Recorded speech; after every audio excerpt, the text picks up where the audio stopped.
special. Follow me to Granville Island. Okay? Special group, we're gonna go right soon. Okay, I'm here with Robin Coope. Robin is the engineer who basically has done all the work on the Electrom frame. So if you're wondering who made this brilliant aluminum frame design, that would be this gentleman here. And Robin is also one of the other people who's been riding the Electrom for many years, so has a real idea of what makes it unique in, especially in urban setting. So first of all, hi Robin, how are you? I am excellent. Excellent. So yeah, Robin, just like straight out, you live here in Vancouver. Traffic is getting worse and worse and worse. What makes the Electrom work for you here?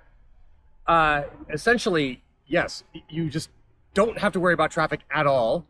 And you find places to park your vehicle in the places you have to go. Mm-hmm. And then you can just go from place to place with only the time it takes to actually get there. And you don't have to worry about anything else. And why would this be of great concern? Well, I think it's of concern for everybody, but I'm actually the head of technology, innovation, and engineering at Canada's Michael Smith Genome Sciences Center. For me, collaboration is a core competency of our group, and a skill. And collaborating with, say, colleagues at the University of British Columbia, which is about 13 kilometers away from my office, is super critical. Right. And I need to be able to get out there. I need to be able to get up different parts of the hospital system.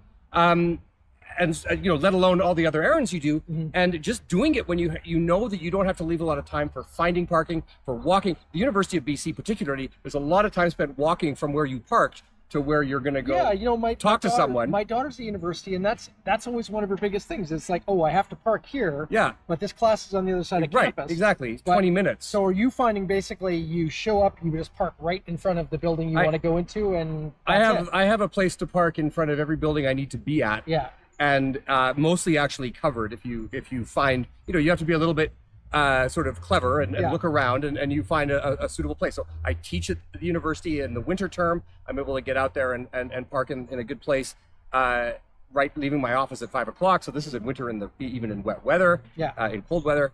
I go out there. I'm going out there a lot right now for several different collaborations. And again, I just park at every one building. I park at one building and then go to the other buildings one by one on the Electrom. Right. And then when I'm leaving, this is the other thing with university is you don't want to have left your car at the other end of campus and you did several things and then you came back because it's so big. Yeah. So again, I just leave from where I am. And so I can be back in my office in basically 23 minutes. Yeah. And it's super enabling. And really how is that compared to a regular e-bike? The weather protection means unless it's absolutely pouring or snowing, I can happily go out in mild amounts of rain and just arrive when my jacket will be wet, but everything else will be dry. Right. And if it's cold, again, and I'm going out there every evening on Wednesdays in January and February to teach, and it's just fine. Right. So you actually ride your Electrom all year round in Vancouver? All year round in Vancouver, no problem, except when it's actually snowing. Yeah. But every other weather condition is perfectly fine. Yeah. And you're finding the cowling is basically doing enough to cover your lower body that you don't have to squeeze into rain pants and booties and all that stuff? I never squeeze into rain pants and booties. I'm literally using my dress shoes quite often and not really worrying about it unless it's, as I say, absolutely pouring. And are you finding, I get a lot of people who are concerned that the wind coming across the fairing is going to hit them right in the face. I've not found that. No, are you finding it's basically going up and over? So this type of helmet where your visor comes down, where the wind comes up over top of it is perfectly fine. And we can adjust the canopy to where we want it, and you get it sort of coming into the upper part of your helmet, but you have this visor, and that's just totally fine. Yeah. So this combination works really well, and we've thought about windshield wipers and windshields and stuff, and it's just so many other problems that just aren't easily solvable. Yeah. Here, let's put your visor back up or no one will be able to hear you. It's quite the muffling effect. No wonder when I shout at people from the road, they don't hear me. Exactly. Well, right on, Robin. So is there anything else about the Electrom? As I say, you're one of the few people who's been riding one for years now. Right. Is there anything that really stands out for you about it as awesome or bad or good or what? So, first of all, electric bicycles are a replacement for your car, not your other bicycles. And then the question is, why the Electrom compared to other electric bicycles? And I think it's that ability to do those longer distances comfortably, that ability to ride in the sort of that 30 plus speed limit or speed region, where you're on a bicycle really extended times above 30 kilometers an hour is a bit uncomfortable. That's why a lot of modern electric bicycles come with dropper seat posts, Yeah. amazingly.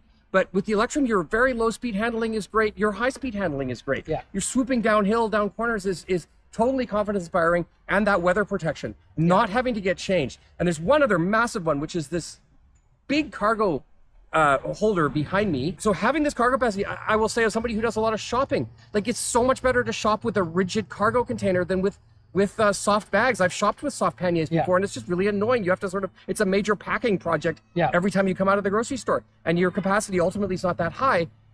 This thing I can absolutely load in with, multi-day grocery shops, and it's completely fine, and you don't even feel it. So let alone, carrying my backpack with my laptop, carrying, other random engineering things that I need to transport from one place to another. So the capacity of the storage on an e-bike and the weather protection are really what makes it so much better than a conventional e-bike. And then e-bikes themselves are so fantastic, especially in a city like Vancouver that has a well-developed set of bike routes that are mostly adapted side streets with appropriate traffic lights and so forth, and then a few dedicated, or quite a lot of good dedicated bike routes. But this overall network we have in Vancouver means that I can e-bike everywhere all day long, and it's super great. Yeah. Awesome. Thank you. Yeah, it's awesome. Well, thank you very much, Robin, and thank you for all your help on the Electrom. Thanks, you're very welcome. I love it. Awesome.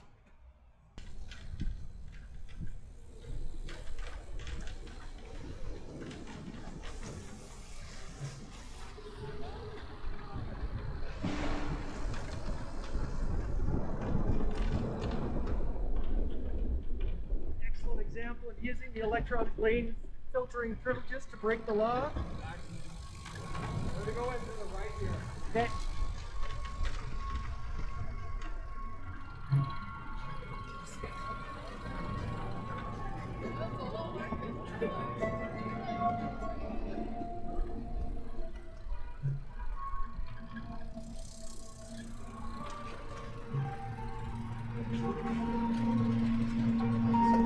This is an example of a very special Electrom designated covered parking. So I